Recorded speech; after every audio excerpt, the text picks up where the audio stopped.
ہمارے بچے نماز نہیں پڑھتے، کیا ہمارے ماتھوں پر کوئی سلوٹ آتی ہے؟ گھر میں اگر کوئی بالغ ہو کے بھی روزہ نہیں رکھتا، یعنی جہاں تک ہماری دسترس ہے، ایک تو ہم خود گناہ اگر نیکی نہیں کر رہے تو پچھتاوا نہیں، اور ایک ہمیں گناہ دیکھ کر برا بھی نہیں لگ رہا، وہاں بھی اپنے پر غور کرنا چاہیے کہ اتنا دل سخت ہو گیا ہے کہ مجھے اللہ کی نافرمانی دیکھ کر بھی کوئی ٹینشن نہیں ہے، اور خاص طور پہ ان لوگوں میں جو میرے کنٹرول میں بچے ہیں، جی ہماری فیملی ہے، تو ایک حد تک تو آپ نے کوشش کرنی پڑے گی نا، پھر ٹھیک ہے اس کے بعد جہاں پھر دین ہمارا اجازت دیتا ہے، لیکن لمٹ بھی نہیں، مطلب کسی کو فکر ہی کوئی نہیں ہے بچوں کا بگڑ جانا۔ میں ایسی فیملیوں کو جانتا ہوں، اور یقین کریں آنسوؤں سے روتے دیکھا۔ میں ایک فیملی کو جانتا ہوں، یعنی پیسے اتنے کہ آپ گن نہ سکیں، ٹھیک ہے نا، لمٹ لیس، اور تکلیف ایسی کہ آپ سوچ نہ سکیں۔ اچھا، اور تکلیف کیا ہے؟ اولاد بگڑ گئی، یعنی ایسی بگڑی اولاد کہ مطلب ماں باپ کہ میں تو تکلیف دیکھتا ہوں نا، جب جا کے ان کی باتیں سنتا ہوں تو میں کہتا ہوں کیا یار اس پیسے کا فائدہ، یعنی اتنا پیسہ، اچھا بیٹا بھی ایک ہی ہے، مطلب دو شاید بیٹے لیکن ایک بیٹا بڑا بیٹا، مگر جب ان کی تکلیف میں دیکھتا ہوں تو میں سوچتا ہوں کہ یار یہ پیسے کمانے کی طرف جتنی توجہ دی گئی تھی، جتنا کاروبار کی طرف توجہ دی گئی تھی، اگر اس کا تھوڑا حصہ بھی بچے کو سنبھال لیا جاتا نا، تو بچے کا جو سکھ ہے نا، میں آپ کو صحیح بتاؤں،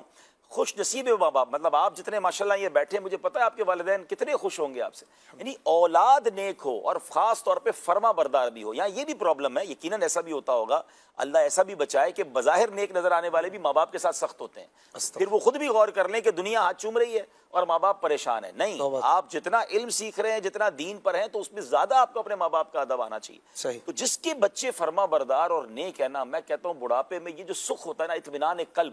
اس کی کوئی قیمت ہی نہیں ہے، اس کا کوئی مول ہی نہیں ہے۔ صحیح تو یہ اور یہ کسی دولت سے نہیں مل سکتا، کسی دولت سے نہیں مل سکتا، اور آپ اس پر توجہ نہیں دیتے جو لوگ نا، آخر میں وہ پچھتاتے ہیں، وہ تکلیفیں اٹھاتے ہیں۔ اور اب جو یہ ٹرینڈ چلا ہے کہ بھائی بچے کو بہترین تعلیم دلانی ہے، اوورسیز میں تعلیم دلانی ہے، بہترین انسٹیٹیوٹ میں بھیجنا ہے، دیکھیں اگین ہم دعوت اسلامی والے تعلیم کے خلاف نہیں ہیں، مگر وہ تعلیم تو نہ دلائے نا جو بچے کو دین سے ہی دور کر دے، جو بچے کو نمازوں سے دور کر دے، جس کے اخلاق، ایمان، عقیدے سب برباد ہو جائیں، اور آپ خوش ہوتے رہیں کہ اتنی ساری ڈگریاں مل گئی ہیں۔ یعنی اب جو اس وقت حالات چلتے جا رہے ہیں، جو بڑے بڑے اداروں میں ہم دیکھ رہے ہیں، تو پہلے تو ہمیں سب سے پہلے بچوں کی صحبتیں چیک کرنی چاہیے۔ وہ کہتے ہیں نا بچے کہ تم دوست بن جاؤ، ورنہ بعد میں کوئی ایسا دوست بنے گا کہ زندگی بھر کا پچھتاوا ہو جائے گا۔ ہم بچوں کو دور کر رہے ہیں، اور بچے وہاں جا کے بیٹھ رہے ہیں اور وہ لرن کر کے آ رہے ہیں، جب پھر ایک دھماکہ ہی ہوتا ہے۔ ماں باپ کہتے ہیں میرا بچہ کمرے میں بیٹھا پڑھ رہا ہے، میرا بچہ کمرے میں بیٹھ کر کمپیوٹر پہ کوئی ریسرچ کر رہا ہے، پھر کچھ اچھی ایسی عجیب ریسرچ کر کے آتی ہے باہر کے، پھر ساری زندگی پریشان ہوتے ہیں۔ تو پلیز نظر رکھیں، اپنے ساتھ رکھیں،